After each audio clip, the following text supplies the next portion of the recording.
Hello guys. सो आज हम पढ़ेंगे इम्यूनिटी। इम्यूनिटी क्या होता है, सबसे पहले हम वो जानेंगे। तो इम्यूनिटी का मतलब क्या होता है, जो भी हम मतलब एबिलिटी मतलब द बॉडी बॉडी हम क्या करती है, हमारी बॉडी किसी भी चीज़ से प्रोटेक्ट करती है खुद को, मतलब कोई भी हार्मफुल डिजीज़ से या फिर कोई भी पैथोजेनिक सब्सटेंस, कोई पैथोजेनिक एजेंट से, पैथोजेनिक एजेंट जो भी बाहर से जो भी फॉरेन पार्टिकल्स आते हैं उनसे तो प्रोटेक्ट करती है। तो उसे हम क्या कहते हैं, इम्यूनिटी कहते हैं। और उस के रिस्पॉन्स में कोई भी इम्यून रिस्पॉन्स, जो भी हमारी बॉडी कोई भी इम्यून रिस्पॉन्स देती है किसी सिस्टम को, तो उसे हम क्या कहते हैं, एंटीजन कहते हैं। एंटीजन क्या होता है, एंटीजन वो फॉरेन बॉडीज़, जो भी हमारी फॉरेन बॉडीज़, जैसे फॉरेन बॉडीज़ जो भी होती है, बैक्टीरिया, वायरसेस, एलर्जेंस, टॉक्सिन्स, इनको कोई भी रिस्पॉन्स देती है हमारी बॉडी, तो उसे हम क्या कहते हैं, एंटीजन कहते हैं। जैसे कि सपोज़ कोई भी बाहर से कोई फॉरेन बैक्टीरिया आया, कोई भी बैक्टीरिया आया, कोई भी वायरस आया, तो हमारी बॉडी क्या करेगी, तुरंत जो भी हमारे सोल्जर्स हैं, हमारे बॉडी के अंदर जो भी हमारे सोल्जर्स हैं, वो क्या होंगे, एक्टिवेट हो जाएंगे। तुरंत सबको बोलेंगे अलर्ट हो जाओ, हमारे बॉडी के अंदर कोई ना कोई तो एंटर किया है। तो वो एंटर करने के लिए उसको क्या, तुरंत रिस्पॉन्स आता है हमारे ब्रेन से उनके पास, तो उसको क्या कहते हैं, एंटीजन कहते हैं।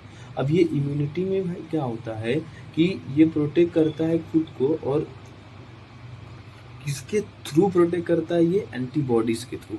और एंटीबॉडीज़ जो होती है, जो एंटीबॉडीज़ जो होती है वो कहाँ से आती है हमें, immunoglobulin sorry sorry sorry sorry sorry immunoglobulin नहीं, गामा ग्लोब्यूलिन से, गामा ग्लोब्यूलिन से और गामा ग्लोब्यूलिन से और लिम्फोसाइट से। तो जो हमें एंटीबॉडीज़ मिलती है वो हमें कहाँ से मिलती है, वो कहाँ से मिलती है गाइस, एंटीजन क्या करे, बॉडी को अनेबल कर दे रहे हैं और प्रोटेक्ट कर रहे हैं खुद को। किसके थ्रू प्रोटेक्ट करें, एंटीबॉडीज़ के। एंटीबॉडीज़ कहाँ से आ रही, कहाँ से प्रोड्यूस हो रही है, गामा ग्लोब्यूलिन से और लिम्फोसाइट से। अब इम्यूनिटी के टाइप्स कितने होते हैं, इम्यूनिटी के टाइप्स देखते हैं। इम्यूनिटी के दो टाइप्स होते हैं, एक होता है इनेट इम्यूनिटी होता है और एक होता है एक्वायर्ड इम्यूनिटी होता है। तो इनेट इम्यूनिटी क्या होता है, सबसे पहले हम वो जानेंगे। अभी एक्वायर्ड इम्यूनिटी को भी साइड में रखते हैं, उसे एक डब्बे में बंद करके रखते हैं। सबसे पहले हम समझेंगे इनेट इम्यूनिटी क्या होता है। इनेट इम्यूनिटी जो होता है वो हमारे बॉडी के अंदर फ्रॉम बर्थ, हमारे बॉडी के अंदर कोई भी जो चीज़ें होती हैं, जो हमें बाहर से फॉरेन पार्टिकल से लड़ने के लिए, जो हमें हमेशा हमारी मदर सेल से हमें जो भी चीज़ें मिली रहती हैं, बर्थ से मिली रहती हैं, तो उन्हें हम इनेट इम्यूनिटी कहते हैं। इनके पास कोई मेमोरी कंपोनेंट नहीं होता है। मेमोरी कंपोनेंट मतलब इनको कोई भी मेमोरी कंपोनेंट की ज़रूरत नहीं लगती है कि वो आ रहे हैं तो हमें ये सीक्रेट करना है, ये एंटीजन आ रहा है तो हमें ये सीक्रेट करना है। इनको ऐसी कोई ज़रूरत नहीं होती है। इनको मालूम होता है कोई भी अगर फॉरेन पार्टिकल बाहर से आता है, इनको डायरेक्ट एक्ट करना होता है इनके ऊपर। तो ये एक्ट करते हैं सेम वे में। कोई भी माइक्रोब्स आते हैं हमारे बॉडी के अंदर तो वो सेम वे में ही एक्ट करते हैं। ये नहीं कि अगर सपोज कोई बैक्टीरिया आ रहा है, तो सपोज अपन दो ले लेते हैं, अगर एक एंट आ रहा है, एक चींटी आ रहा है और एक मॉस्किटो आ रहा है, तो ये नहीं कि जो हमारे इनेट इम्यूनिटी के जो भी माइक्रोब्स होते हैं वो क्या करेंगे, एंट के ऊपर मतलब चींटी के ऊपर अलग रिएक्ट करेंगे और माइक्रोब्स के मॉस्किटो के ऊपर अलग रिएक्ट करेंगे। ऐसा नहीं होता है इसके अंदर, ये दोनों के ऊपर सेम वे में रिएक्ट करते हैं। Among all components have two defence mechanism होते हैं इनके पास। जो एक फर्स्ट लाइन मैकेनिज्म होता है और एक सेकंड लाइन मैकेनिज्म होता है। इनके पास दो लाइन का मैकेनिज्म होता है, फर्स्ट लाइन मैकेनिज्म और सेकंड लाइन मैकेनिज्म। और ये क्या इंक्लूड करते हैं इनके अंदर, इंक्लूड्स एक्सटर्नल फिजिकल और chemical barriers provided by the skin mucus membrane. जैसे फिजिकल बैरियर को भी, जैसे भारी फिजिकल बैरियर जो होता है इनके पास बाहर का, और केमिकल बैरियर जो होता है जो प्रोवाइडेड होता है, इनको कहाँ से मिला होता है, स्किन से, म्यूकस मेम्ब्रेन से मिला होता है, स्किन से मिला होता है। और जो भी इंटरनल डिफेंस मैकेनिज्म जो भी होते हैं हमारे बॉडी के अंदर, जो भी डिफेंस मैकेनिज्म होते हैं, सपोज इसका इंटेस्टाइन का पकड़ लीजिए, जैसे आप लोग इंटेस्टाइन के अंदर हमारे जो भी होते हैं एंजाइम्स वगैरह, उनसे जो भी डिफेंस मैकेनिज्म मिले होते हैं उनके WBC को पकड़ लो, आगे पकड़ लो, एक्सेट्रा एक्सेट्रा। अब मैकेनिज्म देखते हैं इम्यूनिटी का।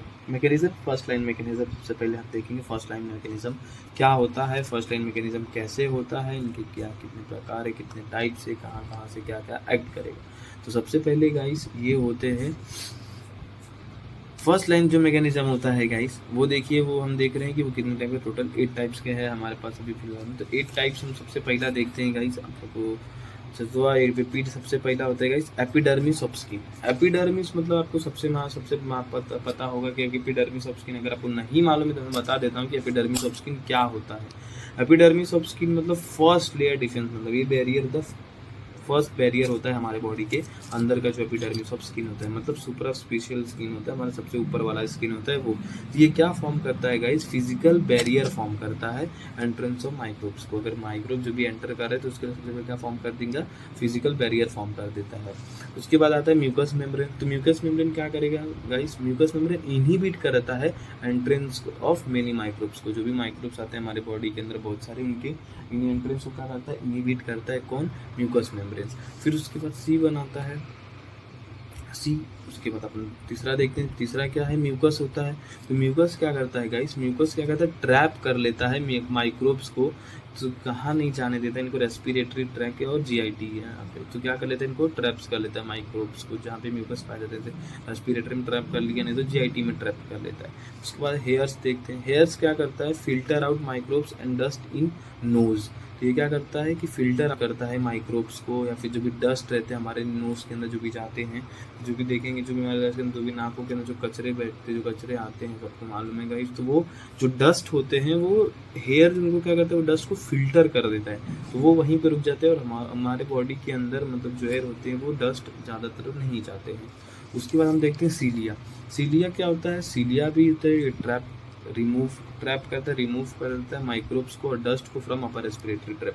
ये क्या करता है, ट्रैप कर लेता है। जो भी अगर सबको म्यूकस, तुम्हारा कफ है तो कफ अंदर अगर तुम ले रहे हो तो क्या करता है, कफ अगर अंदर, कफ को क्या करता है, ट्रैप करता है वहीं पे। उसके बाद हमें मतलब क्या करता है, बाहर निकालता है उस थ्रू सीलिया। सीलिया जो स्मॉल हेयर लाइक स्ट्रक्चर होते हैं हमारे रेस्पिरेटरी ट्रैक के अंदर। उसके बाद हम देखते हैं लैक्रिमल अपैरेटस क्या होता है। लैक्रिमल अपैरेटस में देखेंगे तो लैक्रिमल जो होता है वो हमारे आइस के अंदर प्रेजेंट होता है।